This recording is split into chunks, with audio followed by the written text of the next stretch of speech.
Tapi untuk S1 kan ada 3 jurusan, manajemen, kewirausahaan, sama international business.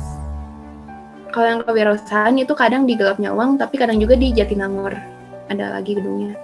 Kalau yang manajemen itu di kampus Ganesha aja, kalau yang international business di kampus Ganesha aja juga. Apa yang kita pikir terbaik buat kita bisa jadi memang bukan atau belum yang terbaik buat kita. Makanya kita harus fokus pada bagian kita, yaitu berusaha sebaik-baiknya dan berjuang yang terbaik, lalu biarkan Tuhan yang memberi hasil terbaik.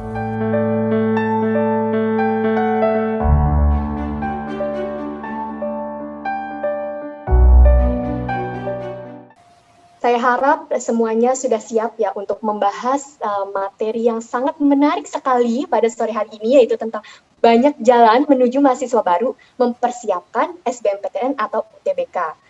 Dan kita akan membahas materi ini dengan seorang pembicara yang sangat luar biasa, yaitu Kak Fioni Giovanni. Halo Kak. Halo Siska. Apa kabar Kak Fioni? Puji syukur baik. Siska gimana nih? Baik Kak, Alhamdulillah.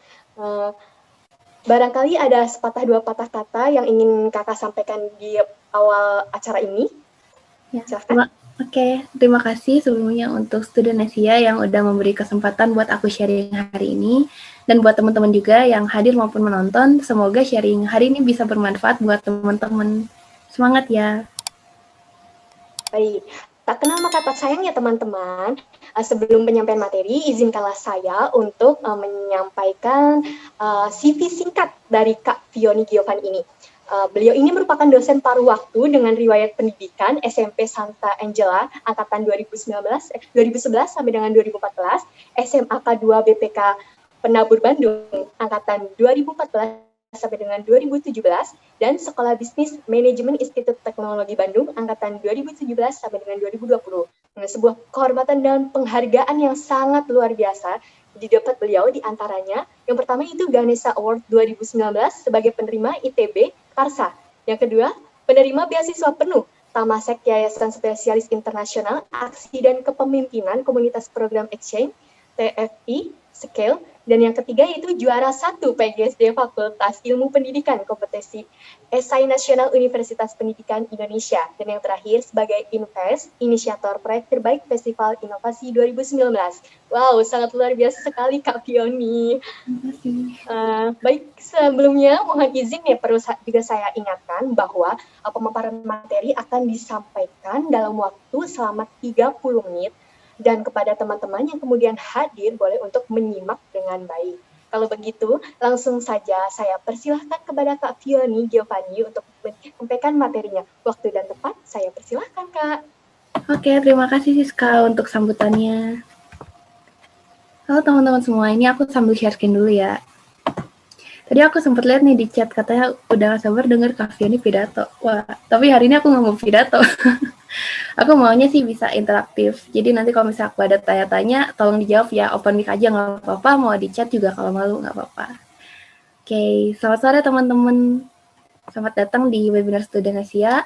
Nah, kali ini aku bakal sharing dengan topik mempersiapkan UTBK atau SBMPTN.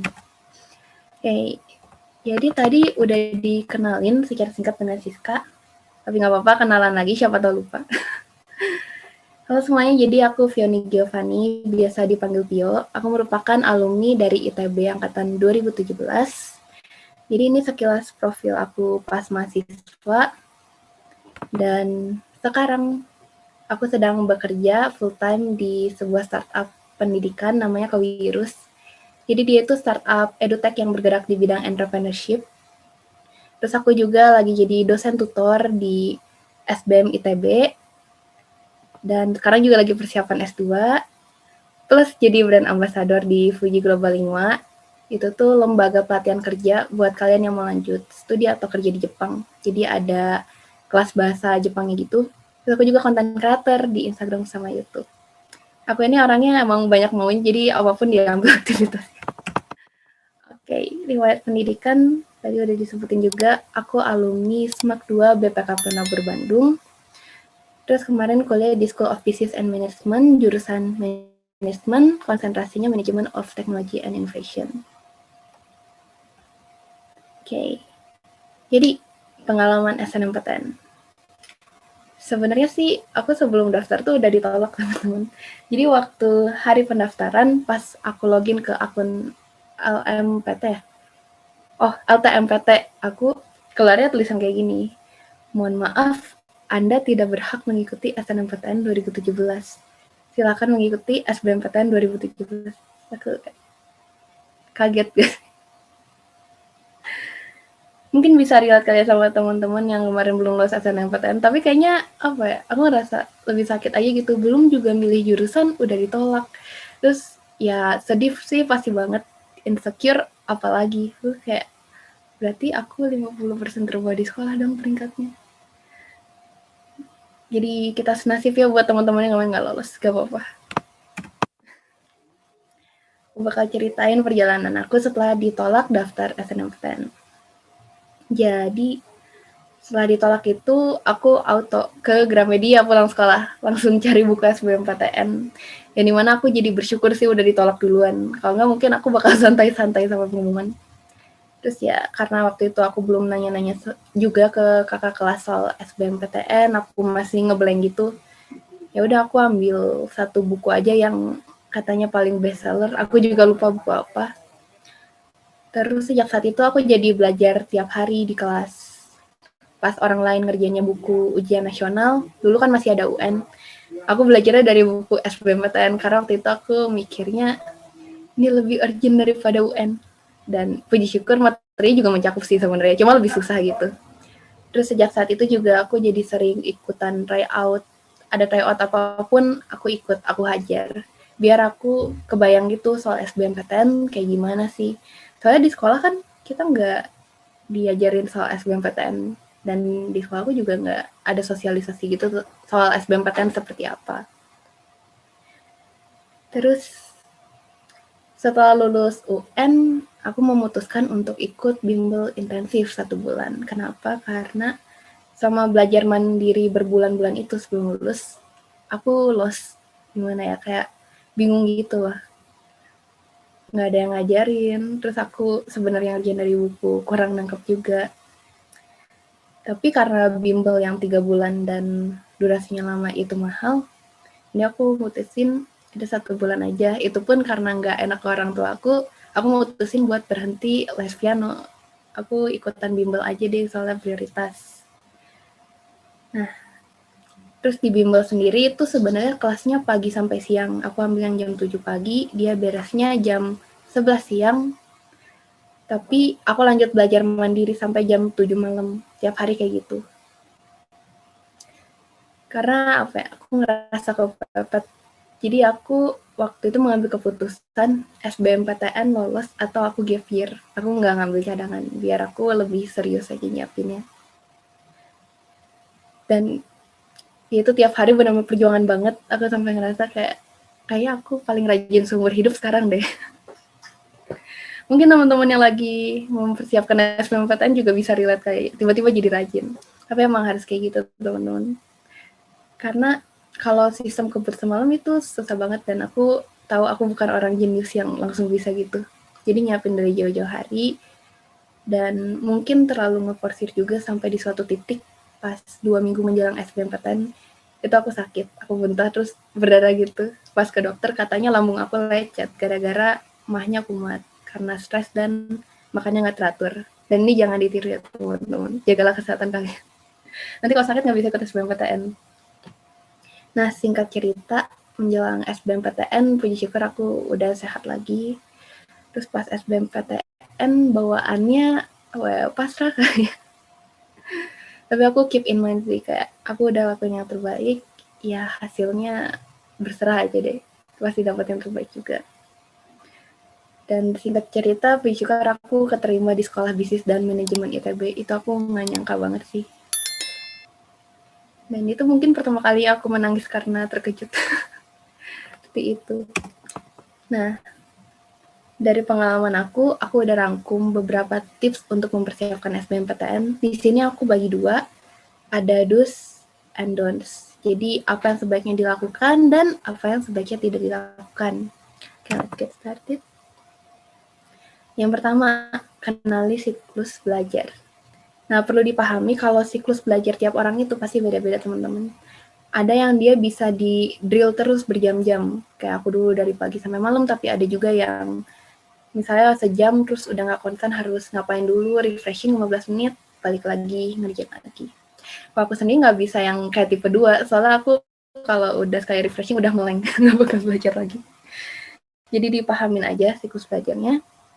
Terus yang kedua adalah susun strategi. Nah, kalau waktu SBMPTN aku zaman dulu, itu kalau misalnya salah jawab soal itu di -1, nggak dijawab 0, kalau bener pas 4. Jadi harus nyusun strategi gimana ya, kayak yang mana nih soal yang bakal aku jawab, mana yang nggak bakal aku jawab. Tapi kalau sekarang dengar-dengar kan udah nggak ada sistem minus poin lagi kalau salah. Jadi saran dari aku, nanti pas SBMPTN coba kerjain soal-soal yang fix kalian tahu jawabannya, yang menurut kalian gampang. Terus sisihin waktu juga buat soal yang belum dijawab atau yang ragu. Plus jangan ada yang dikosongin soalnya. Ditebak-tebak aja, siapa tahu yang ditebak itu benar dan orang yang bisa jawabnya dikit. Saya dengar-dengar sekarang pembobotannya nilainya makin besar kan ya kalau yang jawab benernya makin dikit. Terus yang ketiga itu perbanyak latihan. Nah, perbanyak latihan ini bisa dari buku, belajar mandiri, atau ikutan tryout. Menurut aku, ikutan tryout itu ngebantu banget sih. Karena kita jadi ada gambaran soalnya seperti apa, dan gak jarang juga keluar beneran di SBMPTN. SBMPTN itu kan banyak banget ya, soalnya kita nggak tahu mana yang bakal keluar, materi apa yang nggak bakal keluar. Tapi dengan kita banyak latihan, nanti kita bakal lebih familiar, dan syukur-syukur ketemu soal yang sama. Terus yang keempat adalah peer-to-peer. Ini maksudnya gimana? Jadi, in a nutshell, belajar sama temen sih. Tapi karena sekarang lagi social distancing dan mendingan cari aman, bisa sih belajar online sebenarnya. Terus waktu itu juga aku belajar mandiri bareng kakak-kakak kelas yang kelas alumni. Jadi di bimbelku tuh dibagi 2 kelas, ada yang reguler, ada yang kelas alumni. Kelas alumni itu yang lagi gap year atau mengulang. Aku belajar sama mereka, dapat insight baru. Dan mungkin kalian juga bisa belajar sama kakak kelas kalian yang lagi kuliah di universitas impian kalian loh. Siapa tahu bisa bantu ngajarin, terus ada insight juga. Oh iya, dulu juga aku belajar ke kakak tingkatku di SBM. Jadi waktu aku kelas 12, aku ada temen anak SBM ITB juga. Dan aku kan dulu kelemahannya di hitungan dan ekonomi. Aku minta diajarin dia. Dan dia berbaik hati mengajarkan gitu, bahkan sampai bikinin rangkuman. Jadi ini penting banget buat peer-to-peer. Terus selanjutnya, manajemen waktu dan stres. Menyiapkan SBMPTN ini sangat menguji sih, teman-teman. Kita benar-benar harus pintar atur waktu buat belajar. Kita harus tahu kita masih bisa belajar, masih bisa dijijilin materi, atau mendingan berhenti dulu. Terus ngelola stres juga. Kan kadang kita bakal ngerasa burnout, dan itu bahaya kalau kita tetap maksain. Bisa jadi kita malah demotivasi dan nggak mau belajar lagi.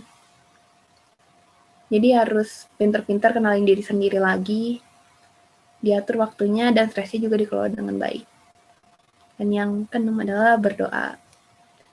Selalu berdoa untuk diberikan hasil yang terbaik. Nah, terus yang sebaiknya jangan dilakukan apa nih? Yang pertama adalah tidak konsisten dalam belajar dan latihan soal. Nah loh, kayak otot, kalau atlet latihan juga kan konsisten tuh tiap hari untuk meningkatkan massa ototnya. Atau mungkin kalau atlet lari biar makin cepet, pernapasannya makin bisa diatur. Ini sama sih sebenarnya kasusnya dalam belajar dan latihan soal.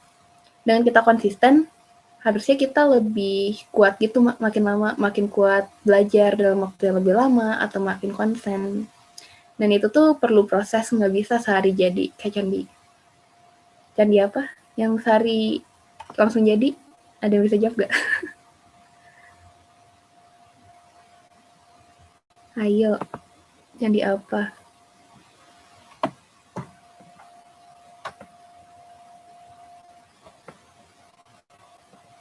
Masa nggak ada yang tahu?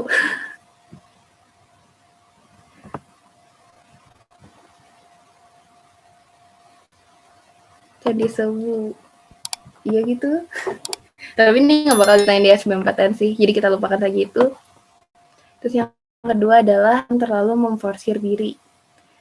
Nah, walaupun otot tuh ditingkatinnya dengan cara dilatih terus, ditekan terus.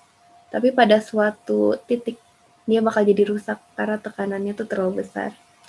Makanya penting banget buat tahu batas teman-teman, gimana sih batas maksimal belajarnya, dan batas udah gak kuat lagi. Terus yang ketiga adalah kebiasaan bergadang. Ini kayaknya penyakit akhir-akhir nih ya sejak online. Banyak orang yang jadi tidurnya tuh subuh, bangunnya siang. Tapi dibiasain aja bangun pagi biar fresh. Karena takutnya jam biologisnya kebalik, jam konsentrasinya pun juga kebalik. Bisa-bisa teman-teman konsentrasinya pas tengah malam, terus pas pagi-pagi suntuk. Dan bahaya banget kan kalau dapat jadwal SBMPTN-nya tuh pagi-pagi. Jadi dibiasain lagi diatur pola hidupnya, biar sehat juga, karena bergadang itu kan bisa mengurangi imunitas tubuh. Terus yang keempat adalah sibuk membandingkan diri sendiri dan tidak fokus. Ini biasanya penyakit yang sering menyerang kita-kita yang sedang berjuang SBMPTN sih. Aku sendiri dulu ngalamin gitu loh. Kan waktu bimbel intensif tuh ada tryout 2 minggu sekali kalau nggak salah tiap weekend. Tiap hasilnya keluar tuh diumumin kan nilainya berapa, peringkatnya berapa di tempat les, dan apa ya, kayak udah otomatis ngebandingin gitu loh sama temen aku. Waduh, temenku nilainya lebih tinggi, aku cuma segini. Aduh, kayaknya aku nggak bisa deh. Pasti muncul pikiran-pikiran seperti itu. Nah, ada baiknya dari awal, tiap ada pikiran kayak gitu, lupakan. Karena nanti jadi kebiasaan, dan bahaya juga nih kalau misalnya pas SBMPTN lagi tes terus kepikiran.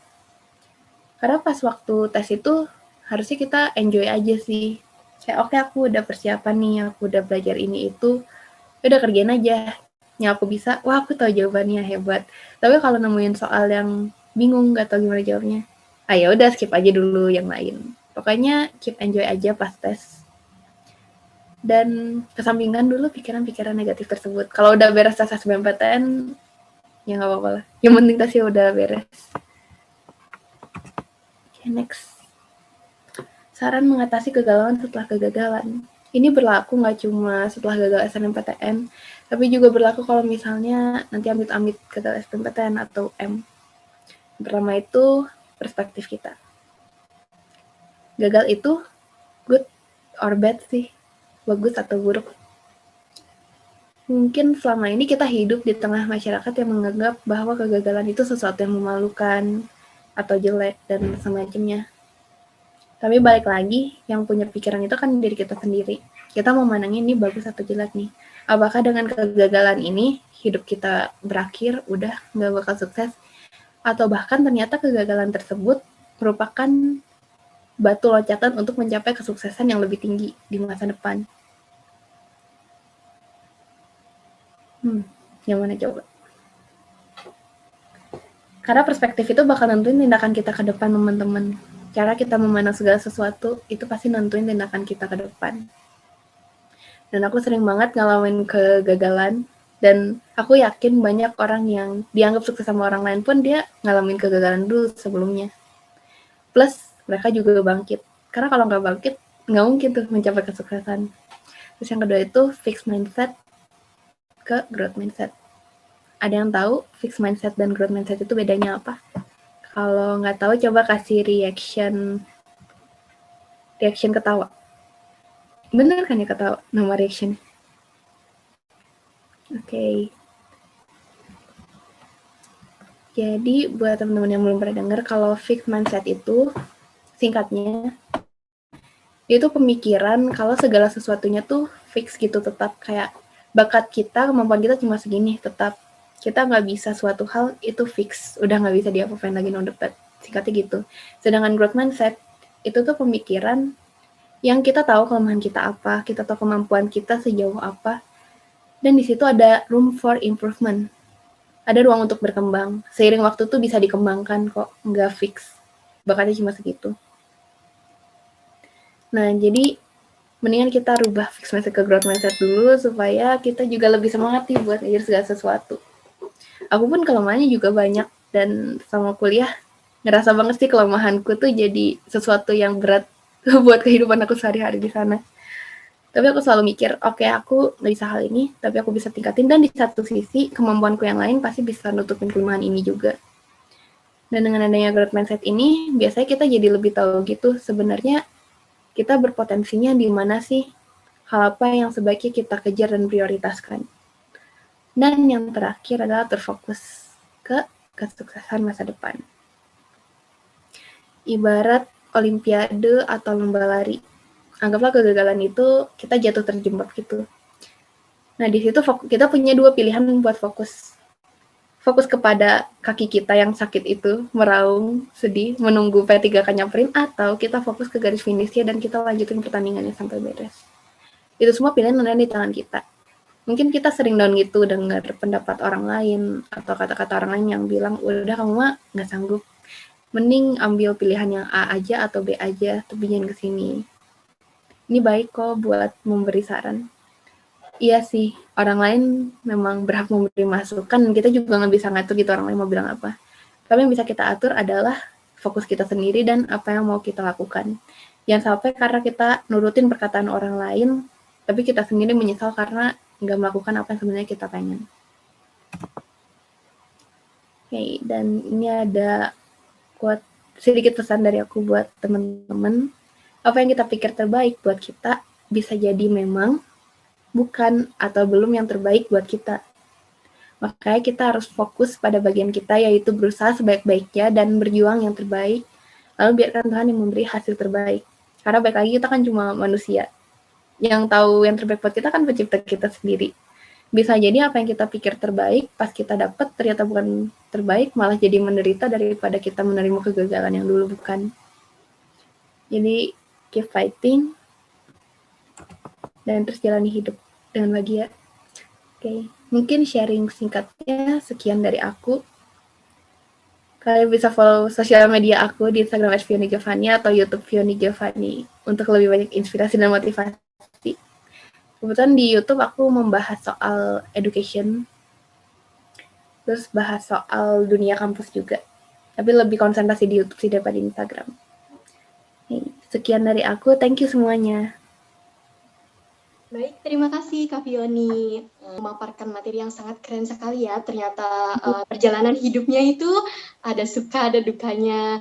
Jadi kita dinasihatkan di sini tidak boleh putus asa dalam berjuang, begitu kiranya.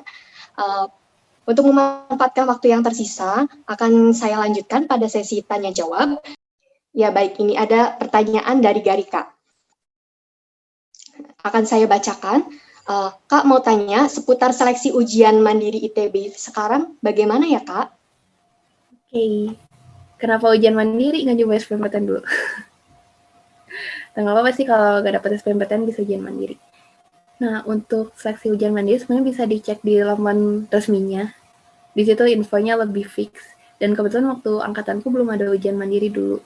Tapi aku tahu ujian mandiri yang kemarin-kemarin itu, setahu aku, kalian cuma perlu nyerahin nilai SBMPTN kalian dan juga nulis esai.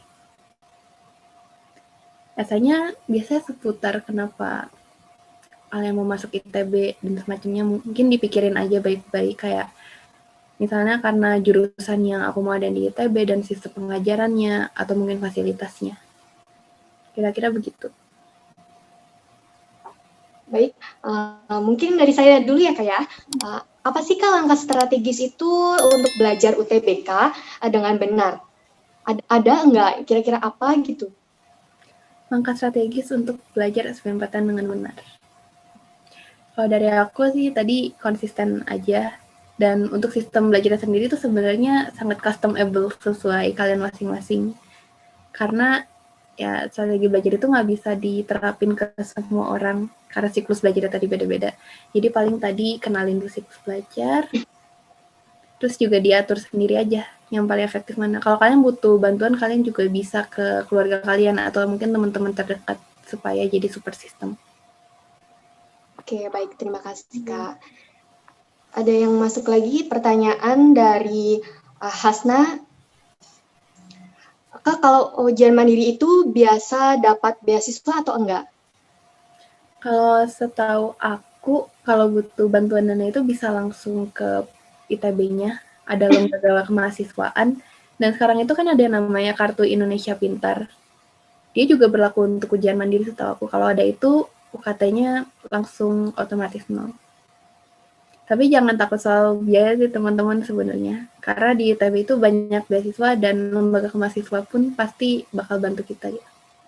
Terus kan ada penggolongan UKT juga dan ada subsidi. Jadi yang penting fokus buat masuknya aja dulu. Nanti kalau udah masuk bakal ada banyak cara buat tetap lanjut kuliah sampai lulus. Wah, ternyata banyak nih Kak, masih ada dari Tia. Assalamualaikum, saya Tia. Aku mau nanya tentang SBM Kak. Itu apa gedungnya terpisah ya Kak? Yang MBA itu aja atau di mana Kak? Yang saya tahu di Jalan Gelap Nyawang aja Kak. Begitu. Oke. Untuk gedung SBM itu sebenarnya ada 3 teman-teman. Kalau yang di Jalan Gelap Nyawang itu gedung MBA, itu untuk S2-nya, Master of Business Administration. Kalau gedung utamanya itu di kampus Ganesa yang ITB itu, yang gedungnya warna-warni kalau kalian lihat, itu di depan Jalan Taman Sari. Nah, di situ tuh sebenarnya S1, S2, S3 di situ. Ada juga yang di Gelap Nyawang, tapi untuk S1 kan ada 3 jurusan. Manajemen, kewirausahaan, sama international business. Kalau yang kewirausahaan itu kadang di Gelap Nyawang, tapi kadang juga di Jatinangor. Ada lagi gedungnya. Kalau yang manajemen itu di kampus Ganesa aja, kalau yang international business di kampus Ganesa aja juga. Oke. Oh iya, sama di kampus Ganesa itu sebenarnya dibagi lagi 2 gedung, walaupun mereka satu gedung, tapi ada pemisah gitu, ada jembatannya. Yang satu gedung Freeport, dan satu lagi gedung lama kita sebutnya. Semoga menjawab ya. Nanti kita kampus tour kalau udah bisa masuk ke kampus. Baik, dari pertanyaannya Tia, ada lanjutannya Kak, untuk ujian mandiri ITB, apakah tahun ini langsung penjurusan ya Kak? Nggak bisa TPB dulu? Lalu apakah masih bisa ada beasiswa di ujian mandiri? Oke. Kalau untuk ujian mandiri, setahu aku sih sama-sama aja TPB. Jadi di ITB itu kan TPB buat semua orang. Tapi ada juga kasus di mana orang bisa langsung masuk jurusan di tahun kedua. Dan yang aku tahu itu tuh di SNMPTN, namanya penjurusan. Dan di SBM itu penjurusannya ke kewirausahaan. Kalau di ujian mandiri aku kurang tahu, bisa dicek lebih lanjut aja di laman resminya, apakah dia penjurusan atau enggak. Tapi kamu mau masuk dari reguler, mau masuk penjurusan, itu tahun pertama pasti tetap TPB kok, tahap persiapan bersama. Karena di situ kita tuh benar-benar di tanda kutip diratain lagi knowledge-nya. Jadi kayak kelas 4 SMA gitu, kayak SMA lagi. Jadi ada mata kuliah yang emang semua fakultas tuh bakal dapet gitu di TPB. Baru tahun kedua milih jurusan. Kecuali yang udah penjurusan tadi, kayak udah otomatis masuk ke jurusan itu. Terus apakah masih bisa beasiswa ujian mandiri? Harusnya bisa. Terutama yang punya kartu Indonesia Pintar kuliah tadi. Oh sama, nggak harus tergantung sama prodi kok. Nanti juga kalian bisa ikut beasiswa di luar gitu kan, juga banyak perusahaan atau organisasi yang buka beasiswa kuliah. Dicoba aja. Pertanyaan dari Gary. Kami minta tips waktu hari H mau ujian UTBK SBMPTN. Oke, tips hari H. Yang pertama, dibawa enjoy aja sih, jangan dibawa tertekan. Nanti takutnya malah susah konsen. Dibawa enjoy as in jangan anggap ini ujian penentu penentu kalian akan hidup atau mati. Tapi aku udah siap-siap nih selama ini. Hari ini bakal tes kayaknya seru deh. Jadi bawa enjoy aja gitu bawaannya. Aku juga pas dulu SBMPTN hari H itu ngerjain soal sambil membayangkan banyak lagu menyenangkan di dalam kepala. Jadi kayak nggak kerasa ujian aja gitu. Kalau kita enjoy biasanya otak kita bakal lebih fresh gitu. Sama tips H-1 SBMPTN juga sih jangan terlalu diforsir. Lebih ke refreshing aja gitu. Kalaupun masih mau belajar ya baca dikit-dikit boleh nge-review gitu. Semoga membantu. Baik, terima kasih Kak. Apakah ada pertanyaan lagi dari teman-teman yang lain?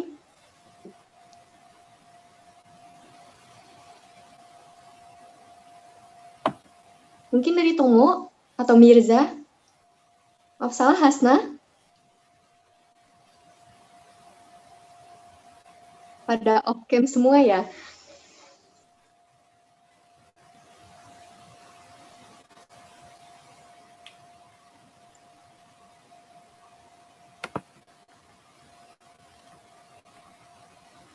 Nah, ini ada dari Kak Andre. Pertanyaan dari Kak Andre, Kak, bagaimana kalau kita memiliki suatu kelemahan pada bidang tertentu di tes UTBK, apa yang bisa kita lakukan? Oke, pertanyaan bagus. Jadi tiap orang pasti ada kelemahannya. Aku juga pastinya di matematika. Tapi beruntung sekarang nggak ada sistem minus kan.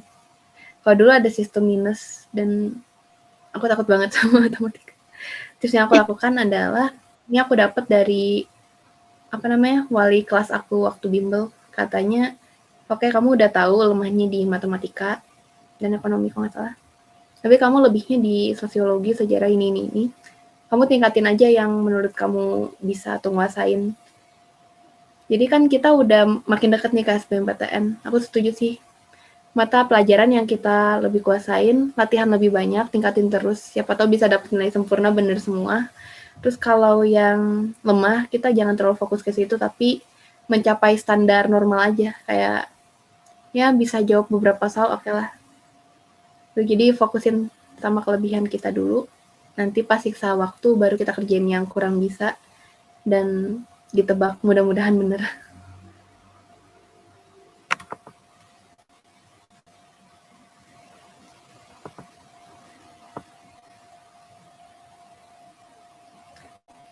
Rizka kayaknya masih di mute. Mungkin dari teman-teman yang lain, apakah ada yang ingin bertanya lagi? Afifah?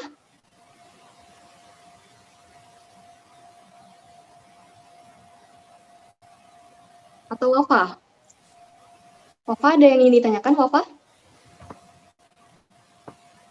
Kalau nggak ada nanya, aku yang nanya deh. Persiapannya gimana nih teman-teman?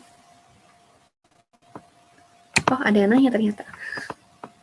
Ada yang nanya nih, Kak. Kak, fakultas paling susah di ITB apa ya, Kak? Soalnya aku ingin masuk FMIPA ITB di astronomi. Dari Gary, Kak. Susah. Ya. Paling susah dan gampang itu relatif ya teman-teman. Karena tiap fakultas kan sebenarnya punya pembobotan masing-masing di mata pelajarannya. Tapi kalau favorit atau nilai tertinggi, itu data terakhir yang paling tinggi itu stay untuk Saintek. Sekolah tinggi elektronik dan informatika. Dari sosumnya itu SBM ITB yang paling tinggi nilainya.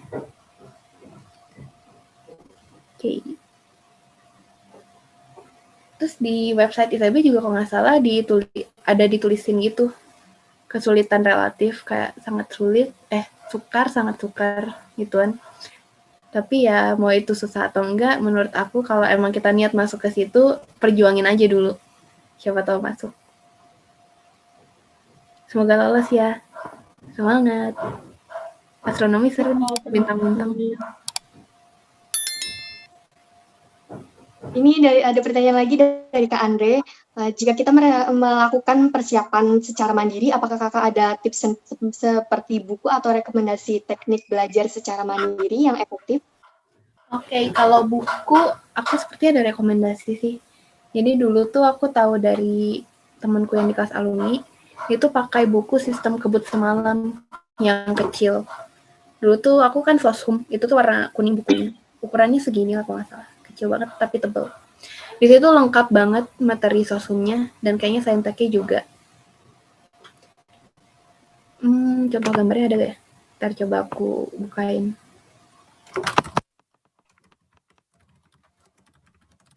Walaupun judulnya sistem kebut semalam, tapi bacanya jangan semalam ya teman-teman, nggak bakal keburu.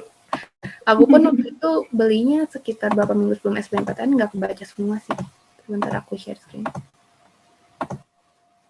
Ya, yang kayak gini. Kalau teman-teman pernah lihat mungkin, atau di Shopee gitu harusnya ada deh. Kayak gini bukunya dulu. Dia tuh kalau nggak salah ada yang versi Saintek juga, ada versi TPS-nya. Gitu. Ini buku sampingan aja sih. Kalau buku utama, mendingan buku yang banyak latihan soalnya, karena di buku itu cuma rangkuman materi doang. Terus tadi rekomendasi teknik belajar secara mandiri yang efektif.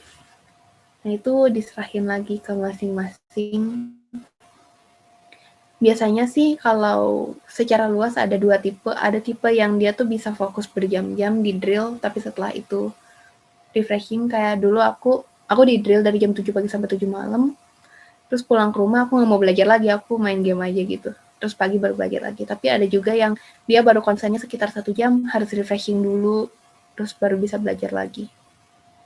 Dikenalin dulu aja siklus belajarnya, terus dia atur-atur sendiri. Semoga menjawab ya.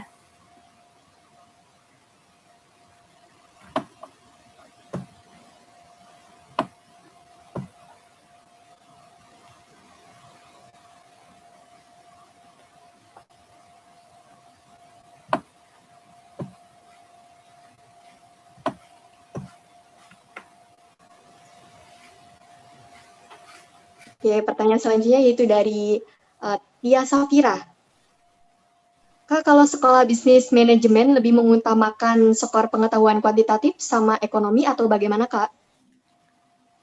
Soal itu sebenarnya hanya internal LTMPT yang tahu, gengs. Jujur nggak ada yang tahu sih sampai sekarang. Bahkan waktu angkatanku tuh skornya nggak dirilis gitu. Jadi kita benar-benar nggak tahu. Kita tuh keterima karena bagian mananya yang paling menonjol dan berapa nilainya. Tapi saran aku kalau misalnya mau ditebak-tebak mungkin di ekonomi dan bahasa Inggris kali ya. Mungkin. Tapi balik lagi mendingan fokusin di bagian yang kalian ngerasa lebih karena walaupun mereka sistem pembobotannya lebih gede di mata pelajaran tertentu, tapi kalau di mata pelajaran lain kita ternyata benar semua itu bakal bisa lebih gede kan nilai pembobotannya daripada mata pelajaran yang diprioritasin. Karena kemarin tuh aku dengar ada yang dia tuh nilainya lebih tinggi dari temannya tapi nggak masuk suatu fakultas. Dan ternyata itu karena dilihat lagi dirinci dari pembobotannya sih. Semoga membantu ya.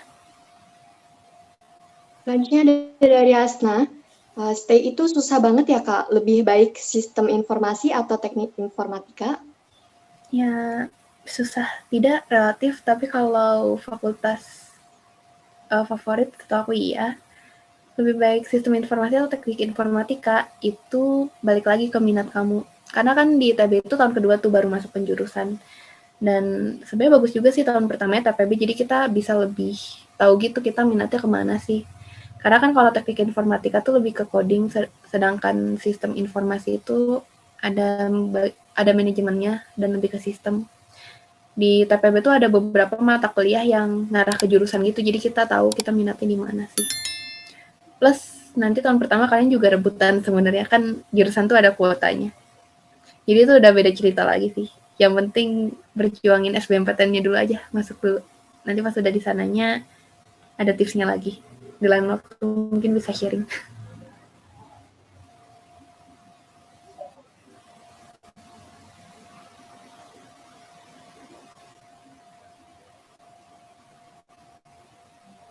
Sudah tidak ada lagi yang ingin bertanya? Mungkin ini Kak, dari prodi yang ada di ITB itu apa ya yang favorit gitu?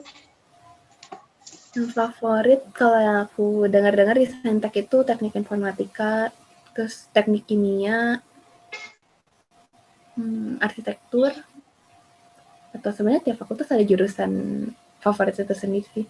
Tapi kalau di Sosum sendiri tuh di FSRD favoritnya DKV, kalau di SBM itu manajemen.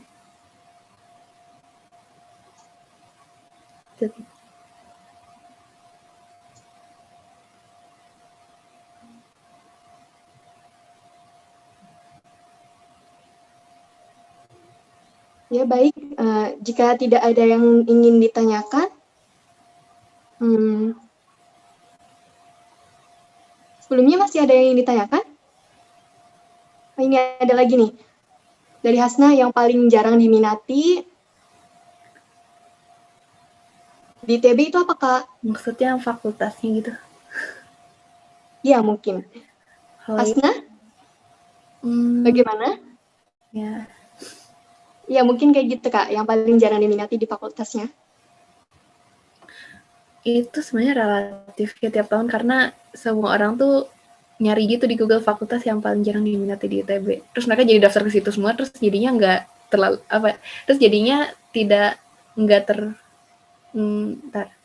banyak orang yang daftar ke situ, terus jadinya bukan fakultas yang paling tidak diminati lagi jatuhnya. Dan saran aku jangan ngincer yang jarang diminati atau gimana sih, tapi fokus ke jurusan apa yang kalian sebenarnya pengen. Karena kan percuma kalau udah masuk tapi nggak sesuai minat, terus akhirnya nggak kuat dan di DO. Mendingan fokus apa yang kalian mau sih, kejar aja gitu. Oke, ada pertanyaan dari Tia lagi. Kak, maaf banyak nanya lagi, nggak apa-apa. Kakak dulu pilihan 1 FSRD atau pilihan 2 FSRD, Kak? Aku dulu pilihan 1 FSRD, pilihan 2 SBM ITB. Dan aku terkejut tak masuk di SBM. So, passing rate-nya lebih tinggi. Tapi mungkin karena sistem pembobotan kali ya. Baik, jika tidak ada yang ingin ditanyakan lagi, sesi tanya jawab akan ditutup. Kayaknya untuk ada menutup lagi sih di bawahnya tadi. Sekarang kakak sudah kerja kah atau melanjutkan S2 kak? Nggak datang dari awal ya, jadi nggak kenalan. Jadi sekarang aku lagi kerja di startup dan aku juga jadi dosen tutor di SBM ITB. Mata kuliahnya berhubungan sama self development dan leadership juga. Aku ngajar tahun pertama. Terus melanjutkan S2 pengen sih, lagi persiapan. Mudah-mudahan akhir tahun ini bisa daftar, doain ya, amin. Amin. Ada pertanyaan lagi dari Gary. Kan nilai UTBK 550-an begitu, ada peluang lolos nggak, Kak? Ya, ada sih ada. Tapi nggak ada yang tahu hasil pastinya. Karena balik lagi pembobotan kan dilakukan oleh LTMPT dan bergantung dari nilai-nilai saingan kamu juga. Tiap tahun pasti beda-beda kan nilai tiap orang. Jadi nggak ada nilai fix gitu. Makanya pesan aku, ya lakuin aja yang terbaik dan kejar apa yang kalian mau. Nanti kalian pasti juga bakal dapat hasil yang terbaik kok. Oke, dari Tia. Semangat ya Kak Vio, sukses selalu. Semangat juga Tia, sukses selalu.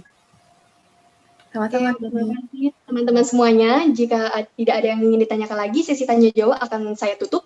Untuk menutup jalannya diskusi, saya persilahkan kepada Kak Vioni Giovanni agar dapat menyampaikan kesimpulan singkat mengenai poin penting yang menjadi pembahasan kita pada sore hari ini, sekaligus closing statement. Silakan, Kak. Oke. Jadi thank you buat teman-teman yang udah hadir maupun sedang menonton webinar ini. Semoga sharing yang tadi aku kemukakan bisa membantu dan menyemangati teman-teman SBMPTN. Pesan aku, fokus sama mimpi kalian. Kalian yang paling tahu kalian maunya apa. Dan berjuang aja dulu, nggak usah mikirin susahnya, nggak usah mikir kalau gagal gimana. Yang penting berjuang aja dulu, kalian pasti bakal dapet hasil yang terbaik. Karena balik lagi, yang paling tahu yang terbaik buat kita itu ya pencipta kita, dan bagian kita sebagai manusia adalah melakukan yang terbaik.